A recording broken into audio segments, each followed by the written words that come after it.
প্রিয় দর্শক, এনবিটিভির পর্দায় আপনাদের সকলকে স্বাগত জানাচ্ছি। আজকে আপনাদেরকে জানাবো একটা বড় খবর। বিজেপি সাংসদ শান্তনু ঠাকুর এতদিন বিজেপি করতেন। একসময় তিনি তৃণমূল ছেড়ে বিজেপিতে গিয়েছিলেন, আবার ঘর অফসি অর্থাৎ তৃণমূলে ফিরে আসছেন, এমনই জল্পনা চলছে। কারণ বেশ কয়েকদিন ধরে এনআরসি নিয়ে তিনি সরব হয়েছেন। মতুয়াদের নাগরিকত্ব দিতে হবে এই দাবিতে বারবার মতুয়ারা বিভিন্ন রাজনৈতিক দলের কাছে আবেদন করেছেন। যারা সরকারে এসেছেন তাদের সঙ্গে থেকেছেন, তাদের সাপোর্ট দিয়েছেন, কিন্তু আজও মতুয়ারা নাগরিকত্ব পায়নি। এবার এ বিষয়ে সরাসরি মুখ খুললেন বিজেপি সাংসদ শান্তনু ঠাকুর, তার সঙ্গে রয়েছে মমতা বালা ঠাকুর। আজকের আমাদের এই পর্বে আপনাদের সেটাই দেখাবো যে শান্তনু ঠাকুর তিনি বিজেপি ছেড়ে তৃণমূলে আসতে চলেছেন। তার তথ্য বিশ্লেষণ করে তুলে ধরেছেন প্রখ্যাত লেখক মানিক ফকির। চলুন তিনি কি বলছেন আমরা শুনে। সব লুট করে নেবে। আপনারা জানেন দামাল বাংলা দলিত আদিবাসী মাইনরিটি আন্দোলন লীগ কখনো নরমে, কখনো গরমে, কখনো বাবা বলে, কখনো বাঁচা বলে, কখনো মারবো বলে, কখনো চুমু খেয়ে আমরা মতুয়াদের নেতা আমাদের এমপি শান্তনু ঠাকুরকে এত আঘাত করেছি, ভালোবাসা দিয়েছি, আঘাত করেছি। আলটিমেটলি শান্তনু ঠাকুর স্বীকার করতে বাধ্য হয়েছে, সে তার লিফলেটে লিখতে বাধ্য হয়েছে, সে তার ব্যানারে লিখতে বাধ্য হয়েছে যে সিএএ 2019 তাদের নাগরিকত্ব দিচ্ছে না। এটা সম্পূর্ণ মিথ্যা কথা। এবং শান্তনু ঠাকুর, কবিয়াল অসীম সরকার আমাদের চাপে পড়ে বিভিন্ন মঞ্চে দাঁড়িয়ে বলেছে যে তারা নাগরিকত্বর পিছনে কেন দৌড়বে। তারা বলছে নিঃশর্ত নাগরিকত্বের জন্য দাবি তুলছে, অর্থাৎ নিঃশর্তের নাগরিকত্বের দাবি তুলছে মানে নাগরিকত্ব পাচ্ছে না। এখন আমরা সিএএ এর ব্যাখ্যা জনগণের সামনে তুলে ধরেছি। সিএএ উদ্বাস্তু মানুষদের নাগরিকত্ব দেওয়ার আইন নয়। সিএএ হচ্ছে শুধুমাত্র যারা পাসপোর্ট অ্যাক্টে ছাড় পেয়েছে বা ফরেন অ্যাক্টে ছাড় পেয়েছে সেই 31,313 জনকে নাগরিকত্ব দেওয়ার একটা আইন।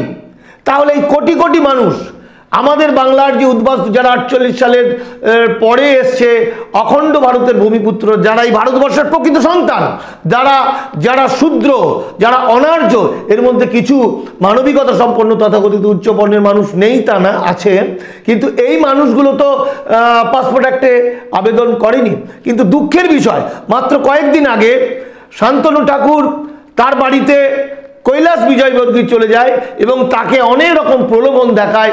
আলটিমেটলি শান্তনু ঠাকুরের গলার সুর কিন্তু অন্যদিকে যাচ্ছে, অর্থাৎ বিজেপির দিকে যাচ্ছে। মানে যে আওয়াজের সঙ্গে সে বলছিল নিঃশর্ত নাগরিকত্বের কথা, যে আওয়াজের সঙ্গে বলছিল এই মনুবাদী সরকাররা আমাদের কোনোদিন নাগরিকত্ব দেবে না, এদের বিরুদ্ধে লড়াই করতে হবে, শান্তনু ঠাকুরের গলার আওয়াজ কিন্তু আস্তে হয়ে গেছে, সেটা আপনারা জানেন। আমাদের দামাল বাংলার যা যা পাওনা ছিল পাওয়া হয়ে গেছে, অর্থাৎ শান্তনু ঠাকুরের বলা, তাকে আবেদন করে, তাকে ডকুমেন্ট দিয়ে বুঝিয়ে এসে তার মুখ দিয়ে যা যা বলা, সেইগুলো এখন আমাদের পাওনা পেয়েছি। এইগুলো অর্থাৎ মানুষকে সজাগ করতে পেরেছি, অর্থাৎ তার মুখের কথা, তার লেখার, তার ব্যানারের মাধ্যমে উদ্বাস্তু ভাইদের একটা বিশাল অংশ সচেতন হয়ে গেছে। এরপর শান্তনু বিজেপিতে যাবে কি করবে সেটা আমার দেখার দরকার নেই। কিন্তু প্রকৃতি এমনই, এই মানুষগুলোকে বাঁচাতেই হবে। তাই শান্তনু ঠাকুরের নিকট আত্মীয় মমতা বালা ঠাকুর তিনি বলছেন, তিনি অনেকদিন আগে থেকে, অবাক কাণ্ড, শান্তনু ঠাকুর অস্ট্রেলিয়া থেকে পাস করেছেন, তিনি এখনো পর্যন্ত কিছুদিন আগে পর্যন্ত আইনটা বুঝতেন, ভালো করে বোঝেননি সিএতে যে একজন নাগরিকত্ব পাবেন না তিনি। অথচ দেখুন মমতা বালা ঠাকুর তিনি নাকি বেশি দূর লেখাপড়া করেননি, অথচ এই ভদ্রমহিলা এই আইনটা পুরোপুরি জানেন এবং শুধু আজকে নয়, অনেক দিন ধরেই তিনি প্রচার করছেন এবং প্রতিবাদ করছেন যে এনআরসি সিএতে একজনও নাগরিকত্ব পাবে না, সুতরাং আমাদের একত্রিত হতে হবে, লড়াই করতে হবে। দামাল বাংলার একজন সাথী হিসাবে সারা ভারত মতুয়া মহাসংঘের সংঘাধিপতি মমতা বালা তিনি বলছেন আমার প্রাণ থাকতে আমার জাতিকে আমরা শেষ হতে দেব না এবং তিনি জীবনের শেষ বিন্দু দিয়ে লড়াই করবেন, সেই লড়াই শুরু করেছেন। আগামী 28 ডিসেম্বর একটি সভা করছেন ঠাকুরনগরে, সেখানে আমাদের আমন্ত্রণ জানিয়েছেন।